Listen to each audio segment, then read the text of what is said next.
Qué tiempo más hermoso cuando se cumplen estas horas. De ahí el anhelo de hacer la voluntad del Padre, que en misericordia nos añade instantes. Él guarda los latidos de nuestro corazón y le rogamos que en compañía del latido del corazón nos dé lucidez para poder caminar conforme a su voluntad. Este es un día precioso que nos ha añadido. Hasta el día se ha abierto.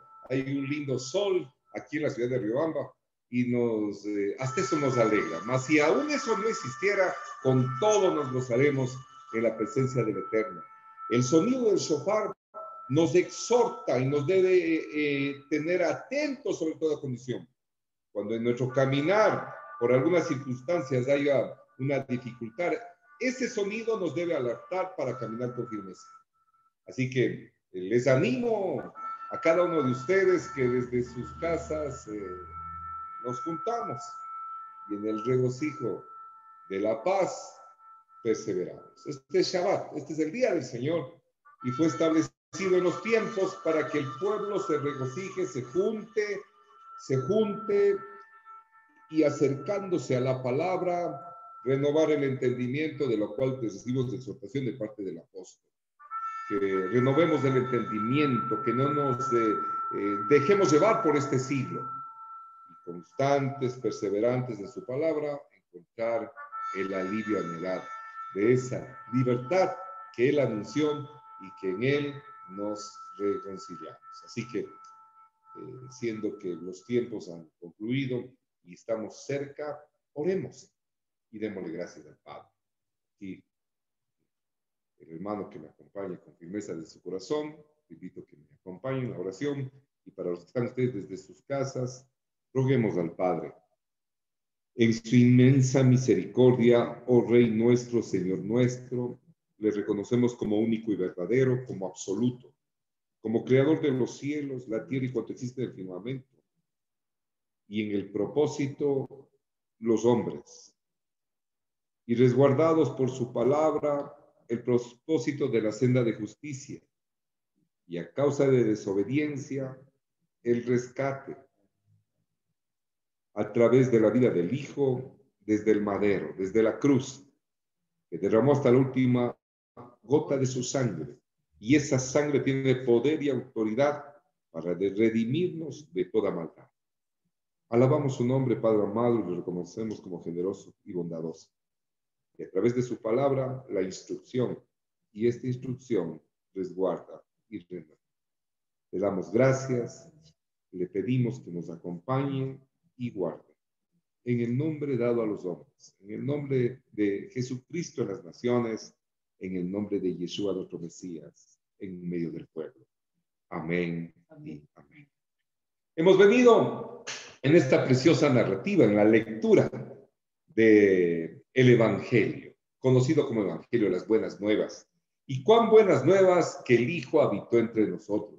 Y este es el testimonio de los que convivieron con Él y nos dejaron por escrito los acontecimientos. Si el Señor hubiese venido en este tiempo, estarían los videos, todo el mundo estaría filmándole cada acontecimiento de Él y repartiéndole por las diferentes redes sociales. Mas la virtud es esto, que a través de la escritura y esa prolongación de la mente, es que es lo más lindo, la mente, la prolongación de la mente, renovada, poder entender, y el propósito es llevar alivio a muchos que el desconsuelo acompaña. Y el pasaje de hoy en el capítulo 5, según la narrativa del amoroso Juan, nos encontramos con un personaje que había llevado el dolor, la postración de su inmovilidad por muchos años. El pasaje nos va a ir develando. Y para los estudiosos de la palabra, este capítulo comienza con un título. Y el título del capítulo dice, el paralítico de Betesda. Betesda, el lugar donde él se encontraba. Y estaba tenía identificado por él, porque ahí lo ponían todos los días, en la expectativa del milagro sobrenatural. Al igual que muchos de nosotros, que tenemos una gran expectativa sobre alguna postración que tenemos, la expectativa del milagro manifiesto. La palabra de Betesda, el lugar se llama Betesda porque lo que significa es el lugar del derramamiento. del derramamiento, de la unción. Entonces ahí estaba. Pero entremos en la narrativa de este precioso capítulo. Dice el verso 1 así: después de estas cosas, había una fiesta de los judíos y subió Jesús a Jerusalén. Ahora, ¿después de cuáles cosas? Sería la pregunta. Cuando nosotros recordamos la meditación de la palabra de la semana anterior, capítulo 4, era que el Señor se encontró con una mujer samaritana en un pozo, recordarán, y que a causa de que le reveló toda su propia vida, ella le reconoció como profeta, y cuando les empezó a instruir de otra manera, les llevaron al pueblo, les rogaron que se quedase unos días con ellos ahí en Samaria, siendo que los samaritanos y judíos no se podían llevar a causa de una serie de condiciones históricas. Y después de que sale de ese lugar, implantada la palabra y libertados de la condición del alejamiento, nos encontramos en este capítulo. Por eso dice, después de aquellas cosas, llegó una fiesta de la casa que eran los guardadores, al igual que hasta hoy.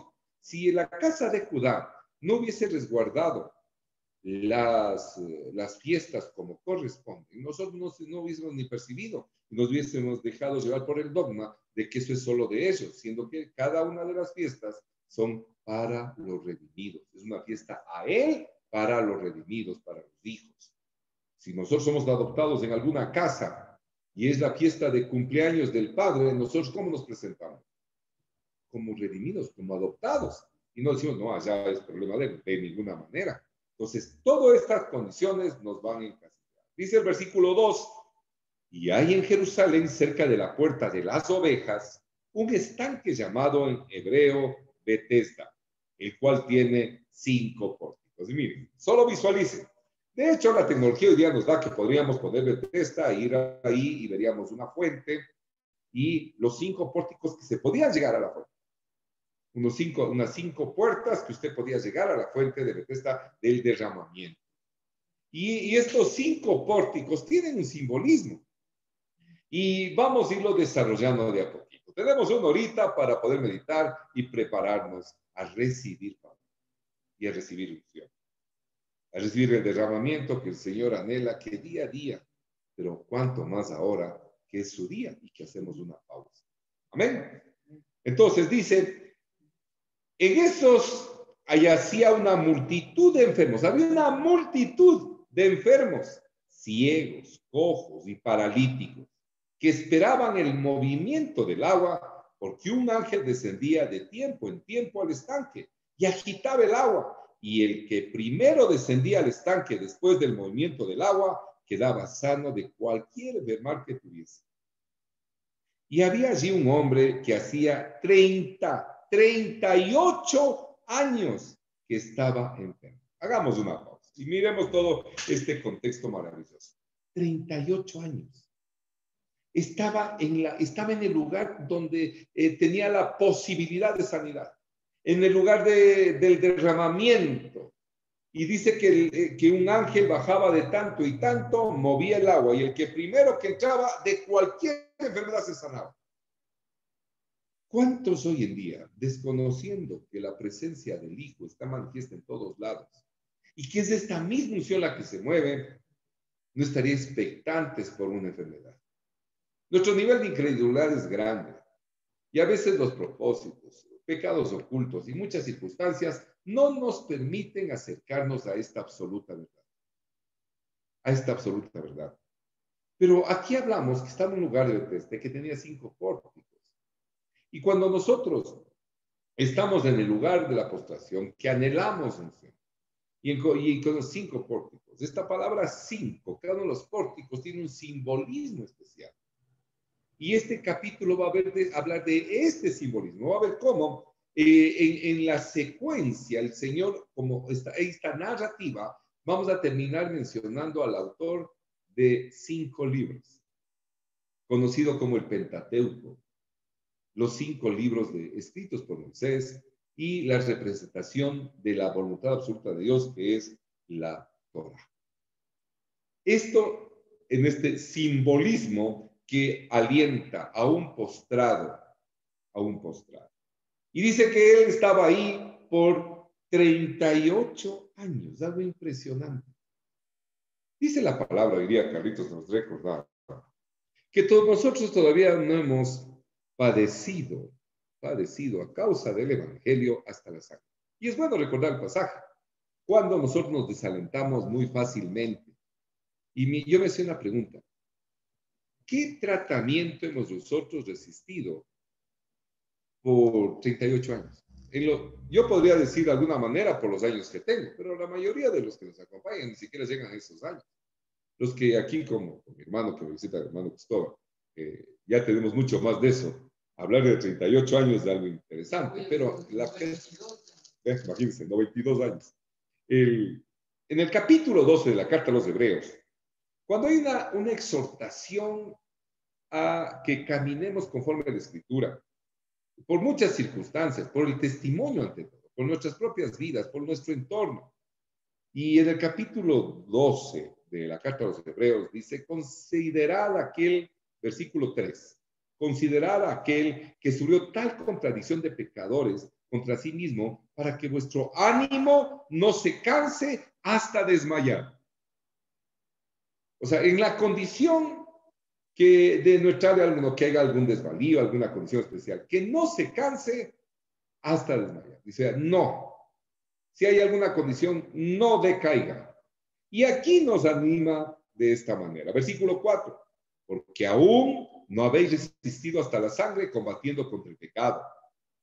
Y habéis ya olvidado la exhortación que como a hijos se os dirige diciendo, hijo mío, no menosprecies la disciplina del Señor, ni desmayes cuando eres reprendido por él, porque el Señor al que ama disciplina y azota a todo el que recibe por hijo. Imagínate.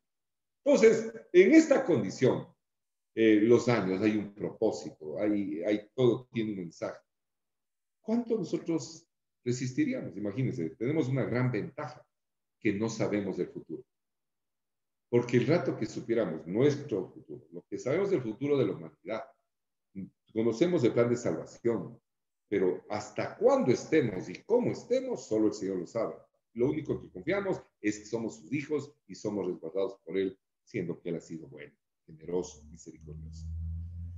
Con estos conceptos claros, bueno, regresar a este hombre que por 38 años se encontraba en un lugar y en una situación de expectativa, porque no es que todos los días volvía el agua. Dice que había una multitud de enfermos, ciegos, cojos, paralíticos.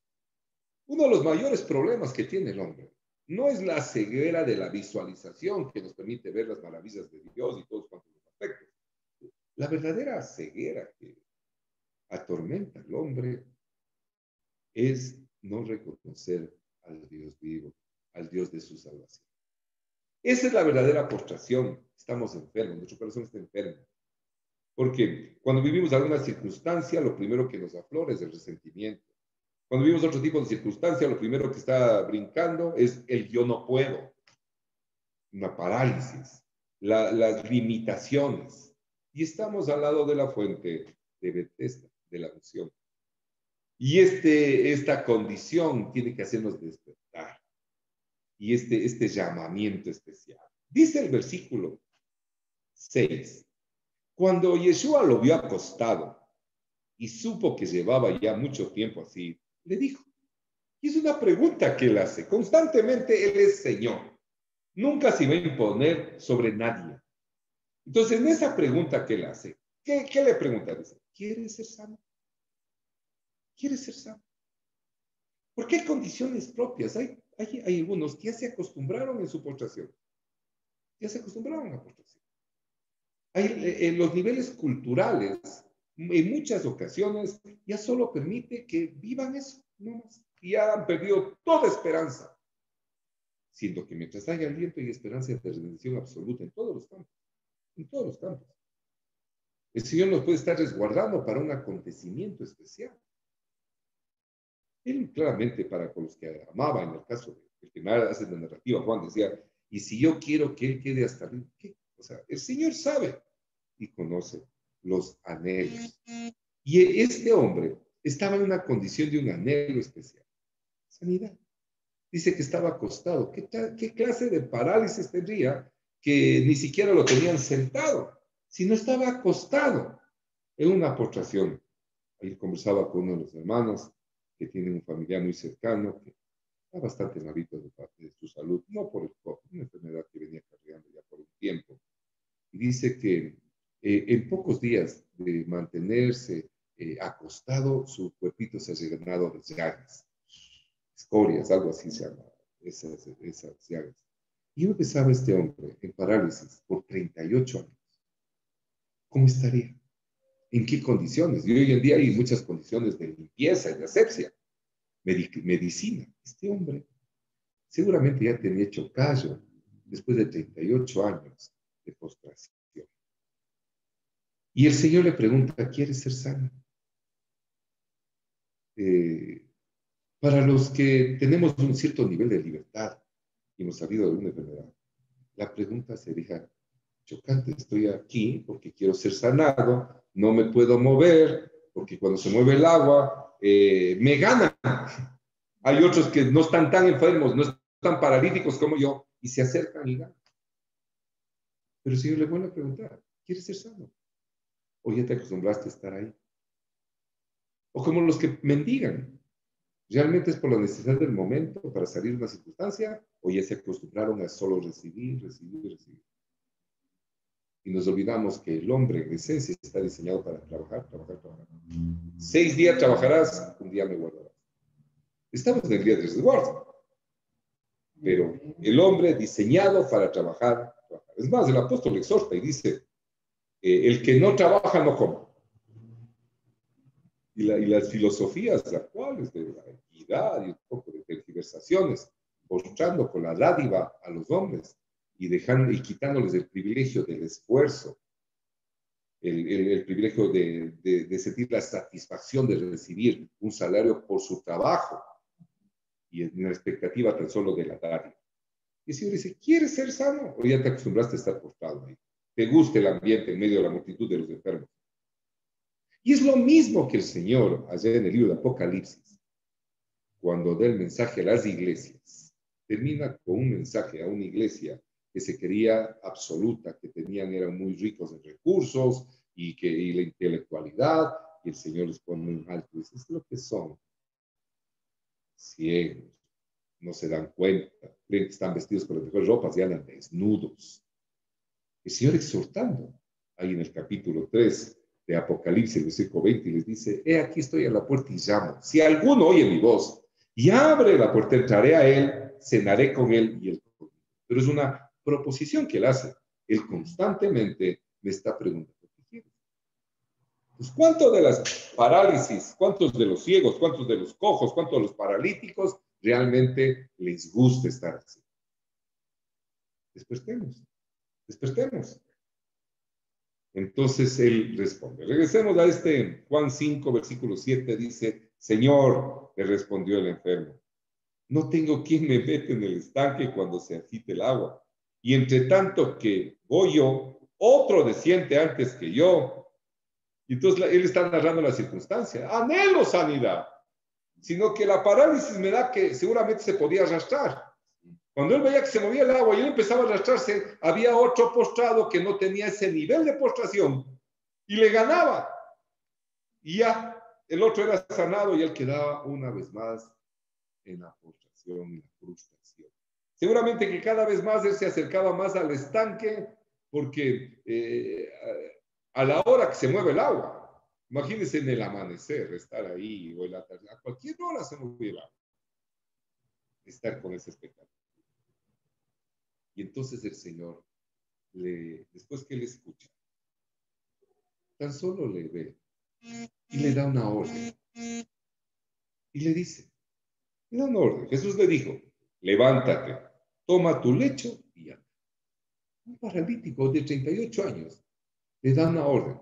Él tenía dos posibilidades, obedecerle o empezar en argumentación. Empezar a decir, ¿cómo 38 años estoy aquí? Empezar con la argumentación y volver. ¿Será que puedo? ¿Será? O sea, todos los argumentos que podría tener un hombre entrenado para ser paralítico por 38 años. El versículo 9 nos narra y dice, y al instante aquel hombre fue sanado y tomó su lecho y anduvo y era día de reposo. Y referencia a esto del día de reposo, cuando el Señor se manifestó. Es interesante esto. ¿Por qué? Porque él, la opción que tuvo fue obedecer. Obedecer. Ese estanque del derramamiento simbolizado en el derramamiento que había sucedido sobre la tierra, al Señor había permitido que su Hijo se derrame sobre la tierra, se manifieste, y los que se acercaban, los que creían en Él, recibían sanidad, realmente era un acontecimiento. Y este hombre estaba ahí postrado y tomó la mejor opción. ¿Cuál es la mejor opción? La obediencia. La obediencia. Entonces, eso es lo que el Señor está planteando para cada una de nuestras vidas. Pongo delante de ustedes el bien y el mal. El bien y el mal. Cuando el Señor le dijo, levántate, toma tu lecho, él dice, levánteme, métame usted, algo me hubiera dicho. No, no, no, tan solo obedeció. Ahora, ¿qué capacidad tenemos nosotros de obediencia? De obediencia. ¿Qué expectativa tenemos de sanidad para obedecer la primera oportunidad? Si bien él tenía una virtud, se mantenía en este estanque, con la expectativa de la sanidad. ¿Qué es lo que nos debe a nosotros motivar constantemente? El Señor sabe en qué momento, Él sabe en qué momento realmente necesito. Uno a veces se angustia y piensa que se le está pasando el tiempo. No, Él sabe el momento. Él sabe. Lo que estemos estar dispuestos es a la obediencia. Y dice, y era aquel día de reposo. Ahora, y aquí viene un choque cultural y una condición ya especial. El versículo 10 dice, entonces los judíos dijeron a aquel que había sido sanado, es día de reposo, no te es lícito llevar tu lecho. Debemos entender una condición, que para ese entonces, la casa de Judá, lo que era Jerusalén y todo, estaba regida por el Imperio Romano y dentro, para lo cultural, estaba regido por lo que era el Sanedrín. Y el Sanedrín se manifestaba a través de la ley oral y escrita.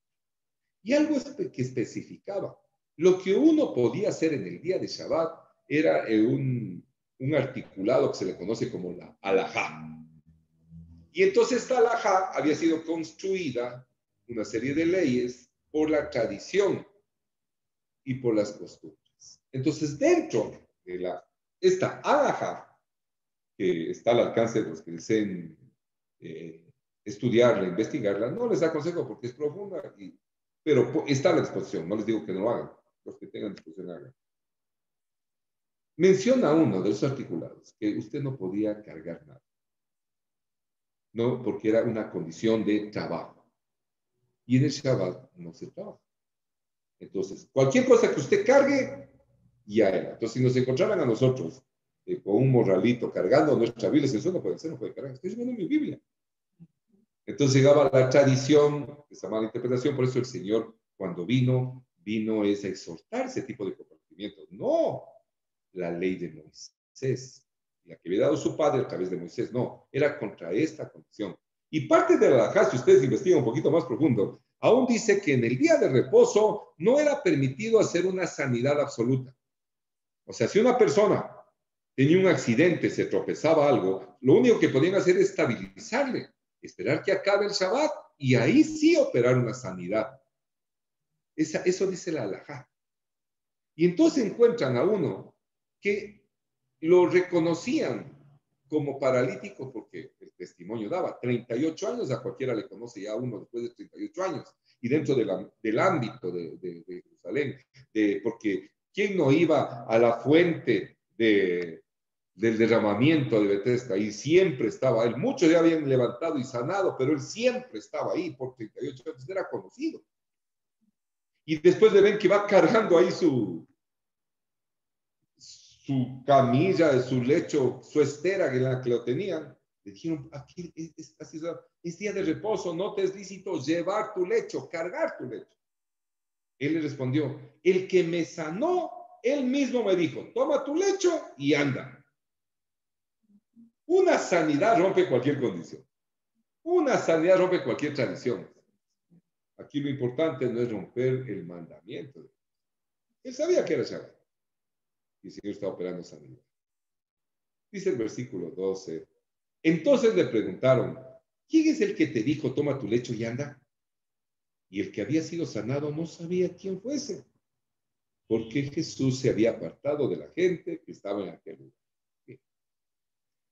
¿Y cuán importante? Miren cómo él se manifestaba. Él no se dio a conocer por su físico, él no se dio a conocer por ciertas características que los hombres nos damos de conocer.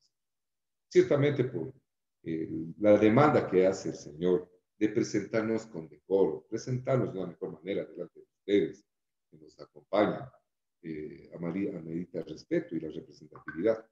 Pero no es eso tan importante como llevar el verdadero mensaje, que es lo que salga verdaderamente del corazón del hombre. Ese es el verdadero mensaje de un corazón renovado. Entonces aquí el Señor operó una sanidad sobrenatural, pero nunca se resaltó su estado físico, o sea, su fisionomía. Por eso es que cuando él es sanado, dice, no, solo el que me dijo. No le preguntó quién eres, nada. Él recibió la sanidad y arrancó. Y como el Señor se le apartó, no le dio tiempo, cuando él tomó conciencia, ni cómo agradecerle, me imagino, o habría ingratitud en su corazón. Dice el versículo 14. Después halló Jesús en el templo y le dijo, mira, has sido sanado, no peques más para que no te venga alguna cosa. Mira, estos conceptos son claros. En la narrativa, cuando uno de los evangelios narra de la mujer adúltera que le iban a apedrear, si bien algunos historiadores dicen que no encuentran el sustento en el original, pero la tradición y el mensaje es el mismo. Cuando el Señor les confrontó y les decía, listo, apedreen, pero lo único que les aconsejo es que el que esté libre de pecado, lance la primera piedra. El que esté libre de pecado, lance la primera piedra. Y el que no ha pecado. El que no ha pecado. Y ahora, ¿quién no ha pecado? ¿Quién no ha pecado?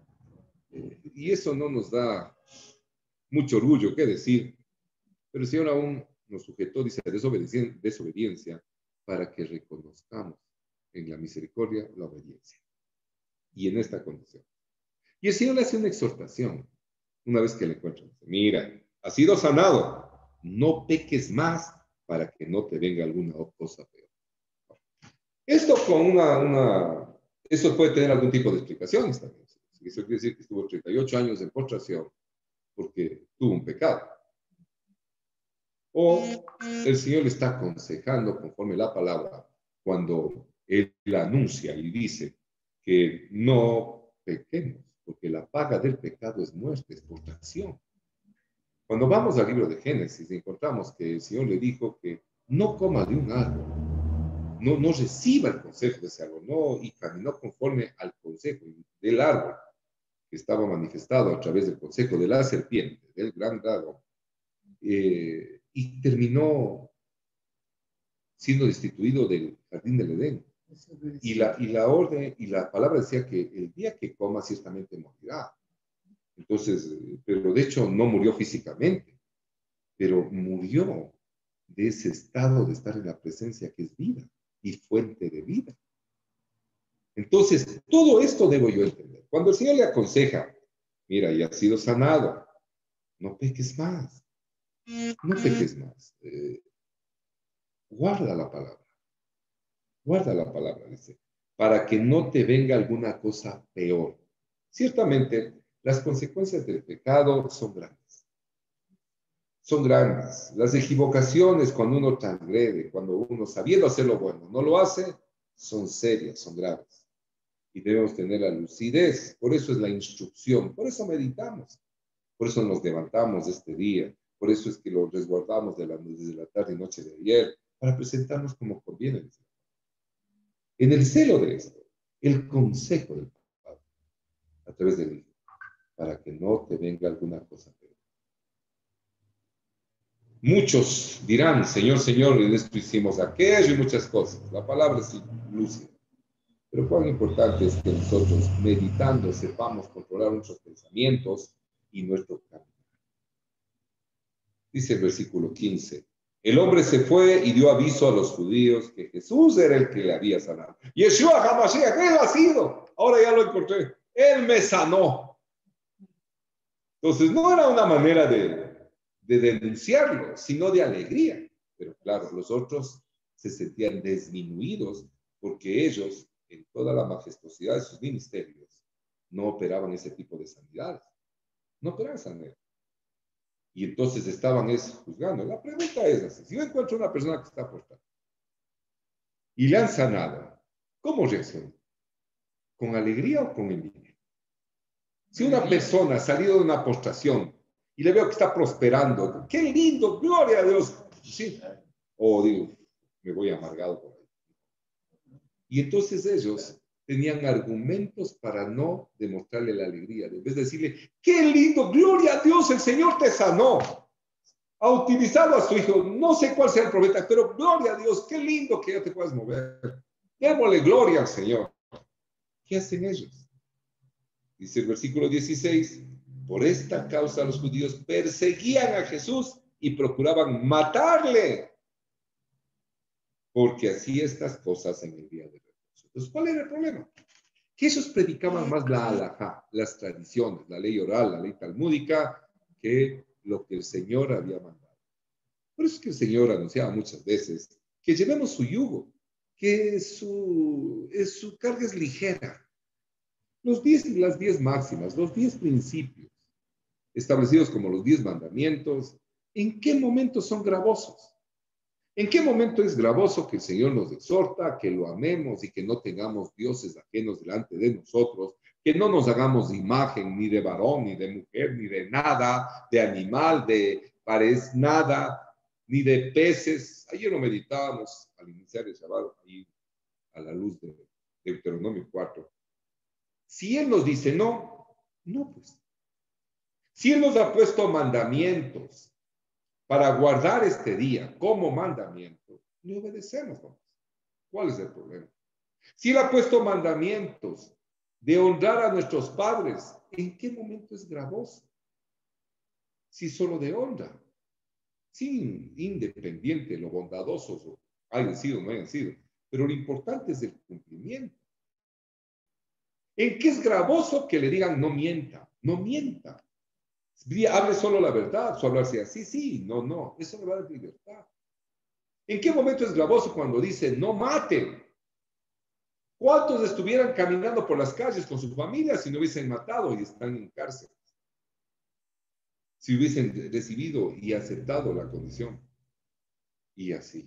Y cuando vaya en el plano de los deseos, cuando dice no desearás la mujer de tu prójimo, ni sus bienes, ni sus carros, ni sus casas, ni nada, no desearás. Esa trascendencia que tiene que ser la renovación. ¿Dónde está lo gravoso? No hablarás mal de tu prójimo. ¿Dónde está lo gravoso si no se guarda los labios y deja de evitar? Tomando que hay principios que afectan eso. Todas estas condiciones, ellos no lo predicaban con esta intensidad, pero sí predicaban la forma. ¿Cómo estás llevando el Shabbat? ¿Cómo está haciendo esto? ¿Cómo está haciendo esto? No puede cargar eso. Cuidado, hace eso. Sino que la libertad me da el resguardarme en el Señor y promulgar la paz. Procuraba matarlo porque estaba yéndose contra su predicación. El versículo 19 amerita para nosotros mucho menos meditación. ¿Por qué? Porque ya solo Él va a hablar. Y el entender que cuando Él habla, el resto hace. ¿Qué dice? Respondiendo Jesús les dijo. Y empieza a hablar con los que le querían matar.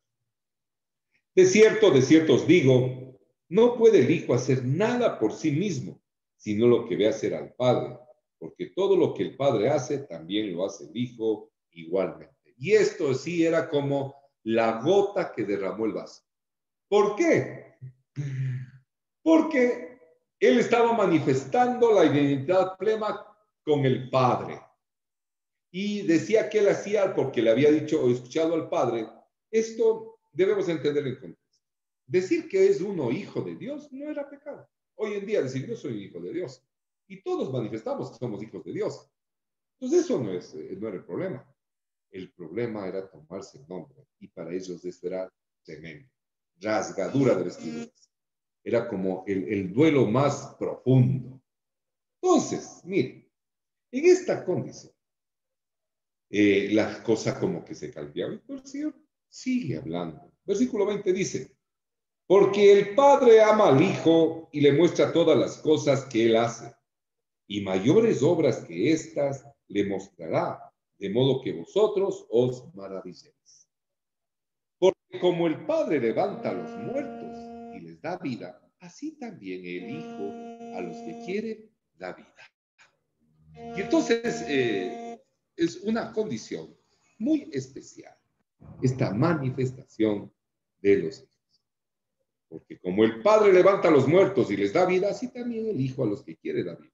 Y lo demostró. Recordarán que levantó una niña que estaba llevando al sepulcro, había otra enferma, le decía estaba muerta, no está muerta, él le levantó, Talita Kumi, levántate, denle de comer, empezó a levantar, al mismo Lázaro lo levantó después de 4 días que estaba en el sepulcro, ya la hermana decía, por favor, Señor, llegaste tarde, ya son 4 días, debe estar hediendo, debe estar oliendo mal el cadáver. Y entonces él dice, yo tengo esa autoridad. Y eso convulsionaba. Y no solo lo decía, sino que lo hacía. Versículo 22. Y lo explica, dice, porque el Padre a nadie juzga, sino que todo el juicio lo dio al Hijo. Eso es lo que nos mantiene firmes. ¿Por qué? Porque Él aceptó todos nuestros errores, absolutamente todos nuestros errores. Y al aceptar nuestros errores, Él los llevó cautivos a la cruz. Y ahí fueron pagados todos nuestros errores. Por eso es que el apóstol escribe esa preciosa carta que constantemente, cada que algún pensamiento o lo puede estar ofendiendo al Padre o con uno de mis hechos, me viene a la mente, hijitos, hijitos. Ese hijitos me toma, porque cuando uno es padre, el amor se le desarrolla.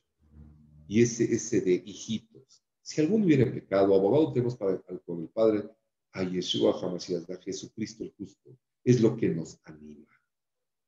El Señor dice, todas sus transgresiones, todas sus equivocaciones, todos sus pecados han sido consumados y el que tiene autoridad es mi Hijo. Versículo 23. Para que todos honren al Hijo como honran al Padre. El que no honra al Hijo, no honra al Padre que le envió.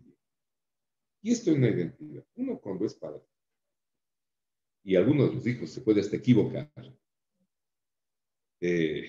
uno acepta el error del hijo y lo exhorta en el secreto o en la privacidad de la casa. Pero si viene un extraño y quiere exhortarlo, ahí lo deja. Uno como padre defiende al hijo. Y esta es la identidad del padre con el hijo. Y el hijo que nos ha convertido en hijos, ¿sí? Recibimos el resguardo del padre. Y cuando no se honra al padre, el hijo reclama. Es mi papá. Y cuando no le honran al hijo, habla mal del hijo, el padre sale en la defensa y pone resguardo. Entonces, dice la palabra, para que todos honren al hijo como honran al padre. El que no honra al hijo, no honra al padre que le envió. De cierto os digo, el que oye mi palabra y cree al que me envió, tiene vida eterna y no vendrá a condenación, mas ha pasado de muerte a vida. De cierto os digo, viene la hora, y ahora es cuando los muertos oirán la voz de los hijos del Hijo de Dios, y los que la oyeren vivirán. Entonces, es unos anuncios de profundidad. Aquí está hablando solo el Hijo. Está hablando. Para los que andábamos muertos en delitos y pecados, llegó la hora para escuchar su voz.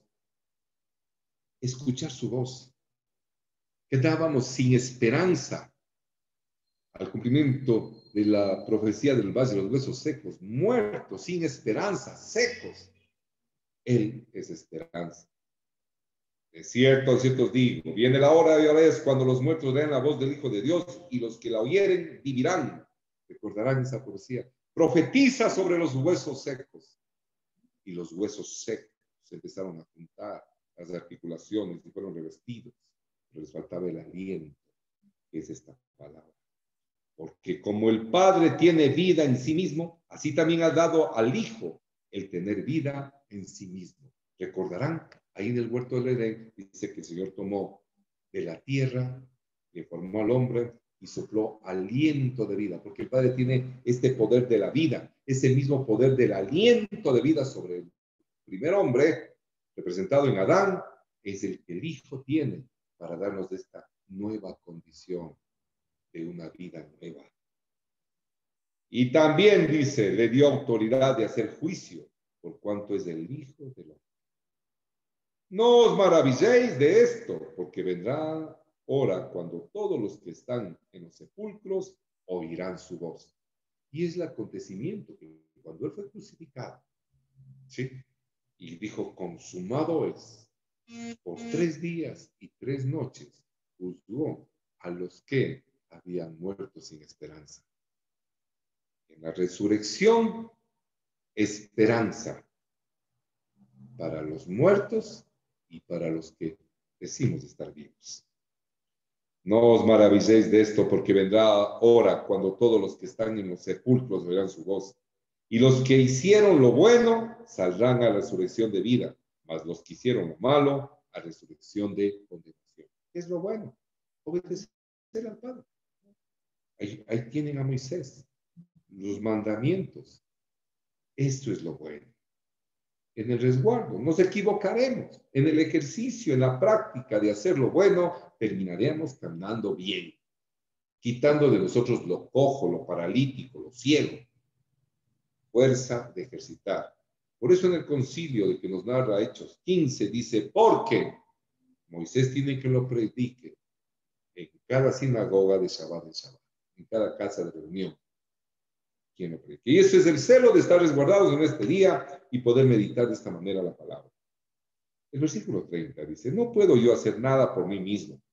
Según oigo, así juzgo. Y mi juicio es justo, porque no busco mi voluntad, sino la voluntad del que me envió, la del Padre. ¿Cuán importante es buscar la voluntad de Él? ¿Cuántas veces nuestra voluntad choca con la voluntad del Padre? Específicamente cuando el Padre nos manda perdonar. Pero ha sido afectado mi corazón. A mí me dolió. Y el Señor dice, perdone, tenga misericordia. Yo tengo más misericordia con usted.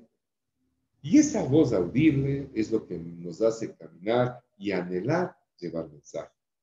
Dice, yo no puedo hacer nada por mí mismo, dice el mismo Señor Jesús. Según oigo, así juzgo. Y mi juicio es justo, porque no busco mi voluntad, sino la voluntad del que me dio, la del Padre. Si doy testimonio acerca de mí, si yo doy testimonio acerca de mí mismo, mi testimonio no es verdadero. Y aquí hay un principio guardado. Hay dichos populares que dicen, alábate pato que mañana te mato. O sea, ser vanaglorioso con uno mismo no tiene ningún sentido. Y Señor, en la humildad, la humildad sobrenatural del que vive y reina. Él dice, ¿no es cierto? Dice, sé que el testimonio que da de mí es verdad. Dice, yo sé de qué estoy hablando. Otro es el que da testimonio acerca de mí. Y sé que el testimonio que da de mí es verdadero. ¿Cuál era el otro? Vosotros enviasteis mensajeros a Juan y él dio testimonio de la verdad. Pero yo no recibo testimonio de hombre alguno, mas digo esto para que vosotros seáis salvos. Y Juan dio testimonio de Jesús. Él dice, yo vi cómo descendió, dice, como en forma de paloma, una unción especial. Y dice, y escuché una voz del cielo que decía, este es mi hijo amado en quien tengo complacencias. Pero, bueno, por ustedes. Pero yo no recibo testimonio de hombre alguno, mas digo esto para que vosotros seáis salvos. Crean en mí, está diciendo el Señor. Él era antorcha que ardía y alumbraba, y vosotros quisisteis regocijaros por un tiempo en su luz. Refiriéndose a Juan, conocido como el Bautista. Mas yo tengo mayor testimonio que el de Juan, porque las obras que el Padre me dio para que cumpliese las mismas obras que yo hago, dan testimonio de mí. El Padre me ha enviado. Siendo que hay una aplicación fuerte a la exhortación, al arrepentimiento que tanto necesitamos, tener un genuino arrepentimiento en nuestras vidas, Él no daba estas manifestaciones de levantar a los paralíticos, de abrir los ojos a los ciegos, que los sordos empiecen a hablar, escuchar. Esto era sobrenatural y daba el testimonio acompañado de misericordia. Pero yo no recibo el testimonio de hombre alguno, mas digo esto para que vosotros seáis salvos. Él era antorcha que ardía y alumbraba, y vosotros quisiese regocijados por un tiempo en su luz. Mas yo tengo mayor testimonio que el de Juan, porque las obras que el Padre me dio para que las cumpliese las mismas obras que yo hago, dan testimonio de mí, que el Padre me ha enviado. También el Padre me envió, ha dado testimonio de mí. Nunca habéis oído su voz, ni habéis visto su aspecto. Y él se estaba manifestando. Solo me imagino, no me imagino cuál era el tono de voz del Señor Jesucristo, de Yeshua HaMashiach. No me imagino el aspecto, porque las fotografías que hemos visto o los tallados que han hecho en remembranza de él no se acercan. Culturalmente no se acercan. ¿Cómo sería? Los que tuvieron con él, los apóstoles, esa fue la fuerza que ellos tuvieron, porque estuvieron con él. Por eso que dan testimonios tocante al verbo de vida, dice Juan. Eso era sobrenatural. Dice, también el Padre me envió y ha dado testimonio de mí. Nunca habéis oído su voz, ni habéis visto su aspecto. Los que oyeron su voz fueron los que estuvieron al pie ahí en el Sinaí, cuando Dios empezó a anunciar los mandamientos. Dice que la tierra temblaba, salía fuego de la montaña. Eso cambia la condición. Ellos oyeron y les ayudó por un tiempo. Y aquí estaban en medio de la voz audible de Dios a través del Hijo. Dice, y aún los que estuvieron ahí solo le oyeron, nunca le vieron. Y los que vieron en el tiempo de Yeshua, lo vieron y lo escucharon. Dice, wow. También el Padre me envió, ha dado testimonio de mí, nunca habéis oído su voz, ni habéis visto su aspecto, ni tenéis su palabra morando en vosotros, porque a quien Él envió vosotros no creéis. La pregunta de exhortación es grande para ese pueblo que tenía que meditar la palabra. Dice, no tenéis esa palabra porque no creéis. Y entonces hace una exhortación. Están dudando. Dice el versículo 39, y nos da un consejo por lo cual no estamos aquí sentados. Y ustedes que nos estén acompañando están meditando. Versículo 39, son de los versículos surgidos de nuestras Biblias. Escudriñad las Escrituras. Aconseja el Hijo. Escudriñad las Escrituras, porque a vosotros os parece que en ellas tenéis la vida eterna. Y ellas son las que dan testimonio. Miren, para concluir este capítulo, es exactamente lo que dan testimonio. Wow.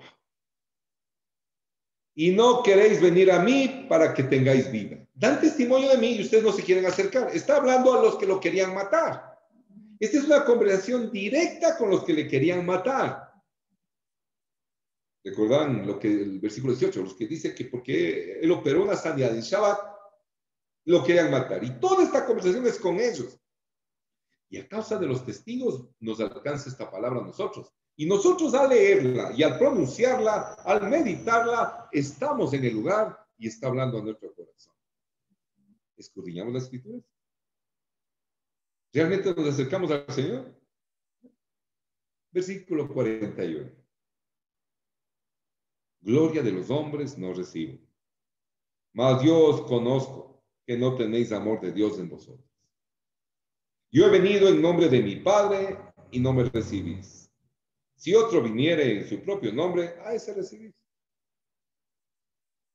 ¿Cómo podéis vosotros creer, pues, si recibís gloria los unos a los otros y no buscáis la gloria que viene de Dios único? Esta es una condición tristemente propia de los hombres. Nos encanta alabarnos los unos a los otros. Y es bueno reconocer las virtudes de los otros, en vez de los defectos. Pero eso, hacemos de eso un modo de vida, el reconocimiento de unos para otros. Y es bueno dar testimonio, pero al reconocer, muchos nos endulzamos en que nos reconozcan. Y eso se completa la vida. Sino que lo único que tenemos que hacer es, somos siervos inútiles. Recuerdo a mi hermano Ricardo, un siervo de Dios que se apasiona por llevar el Evangelio a las comunidades más profundas de la selva. Y él decía, siervos inútiles y vagos. Porque cuánto nos falta perseverar con insistencia. Y hoy más que nunca, a pesar de las restricciones, con mayor fervor, con mayor celo.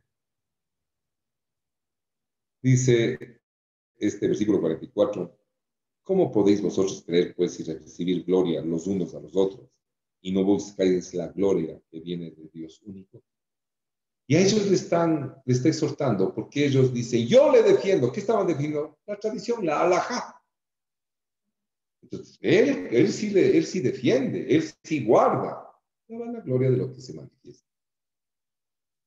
El versículo 45 dice, no penséis que yo voy a acusaros delante de mi Padre. Hay quien os acusa, Moisés, en quien tenéis vuestra esperanza. Decían que guardaban Torah, que guardaban, pero Moisés les está acusando. Y ustedes guardan esperanza, pero les acusa. Yo no los voy a acusar, dice el Señor.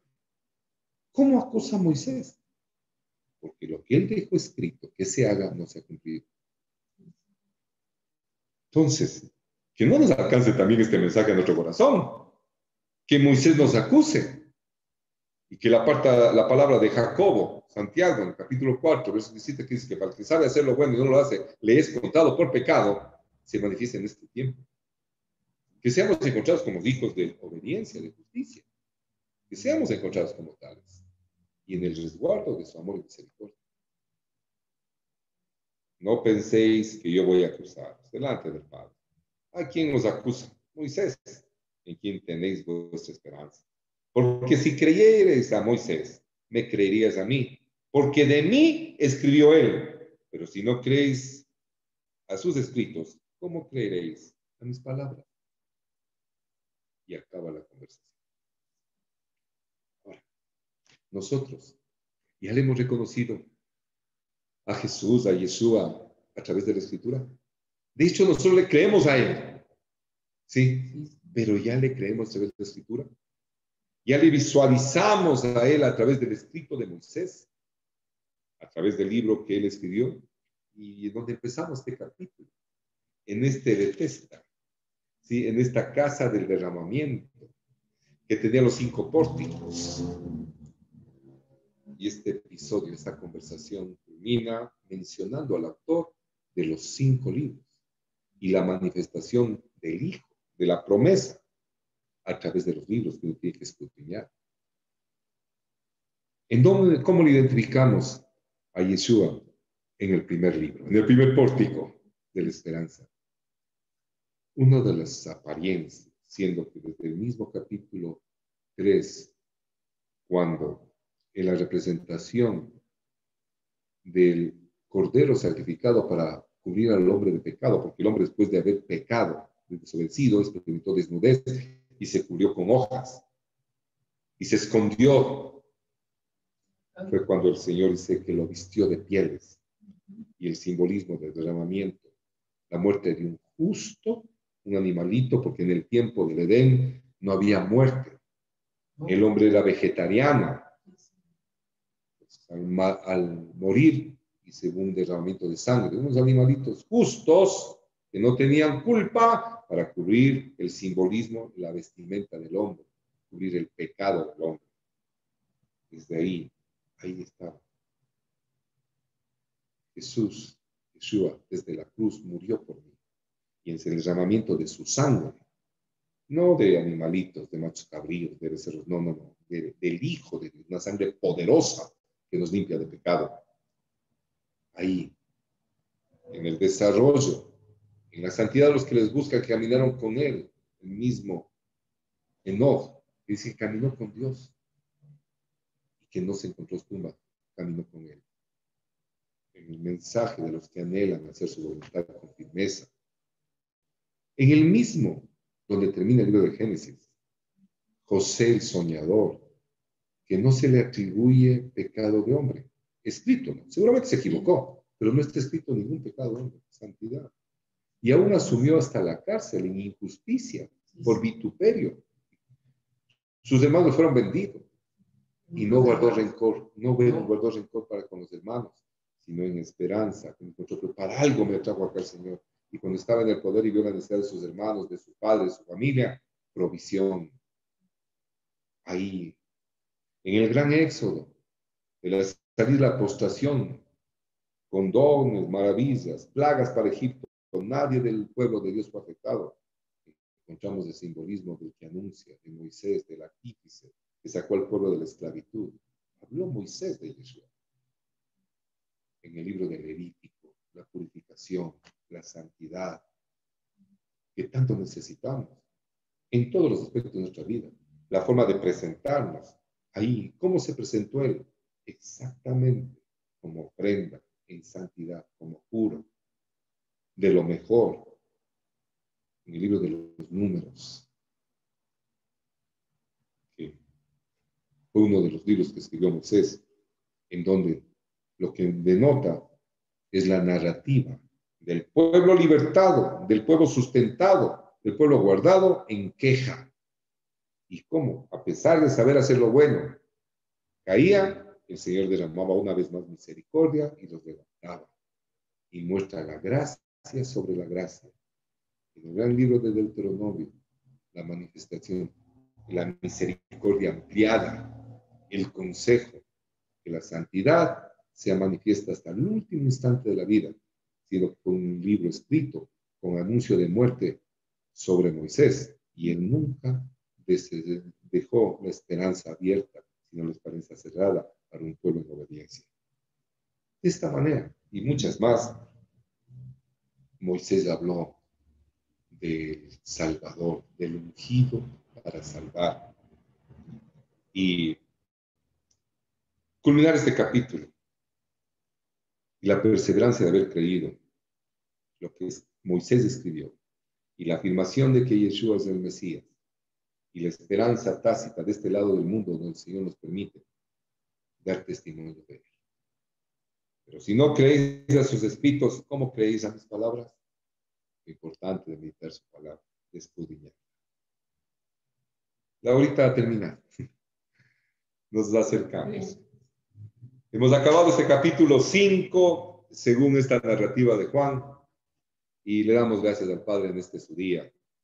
Sí, en el calendario gregoriano dice que es el 16 de enero del 2021.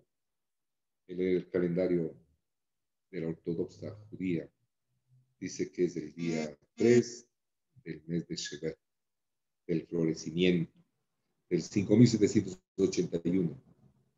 Y estamos preparando el calendario de los hermanos que en cronología lo guardan, que mencionan que estamos en el año 5993.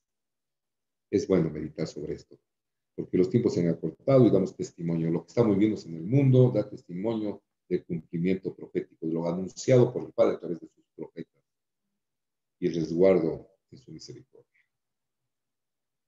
Les animo, que siendo este su día, lo sepamos resguardar, aún en pensamiento.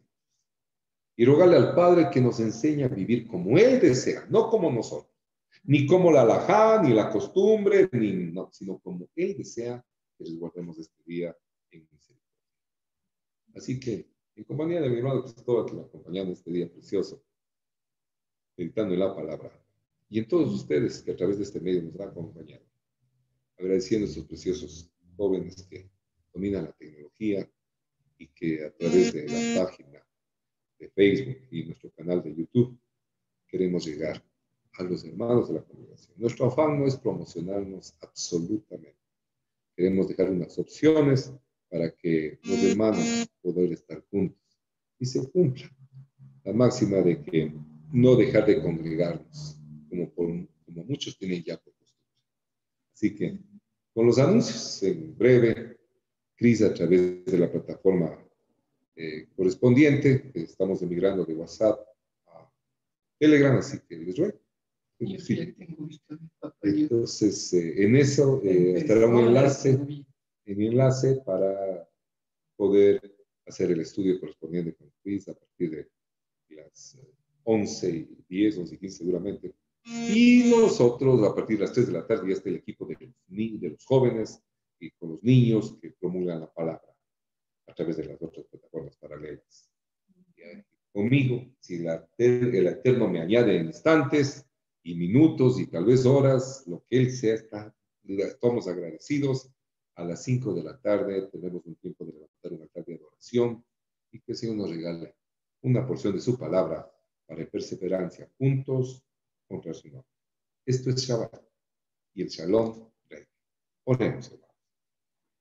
Padre de misericordia, una vez más te agradecemos por esta generosidad, por esta horita que nos permite, Señor, meditando en los acontecimientos de su estadía en la tierra, a través del Hijo, y la manifestación y los dones repartidos.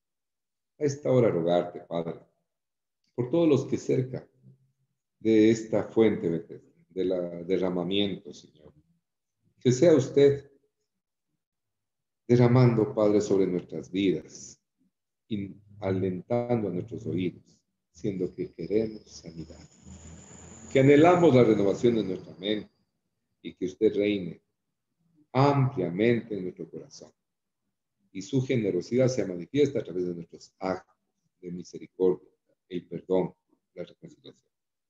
Le damos gracias, Señor, por esta hora, por esta misericordia, por los que atentos perseveran. En el nombre de Yeshua, nuestro Mesías, amén y amén. Un fuerte abrazo. Muchísimas gracias por su compañía. El gozo de la salvación sea manifiesto. A ustedes.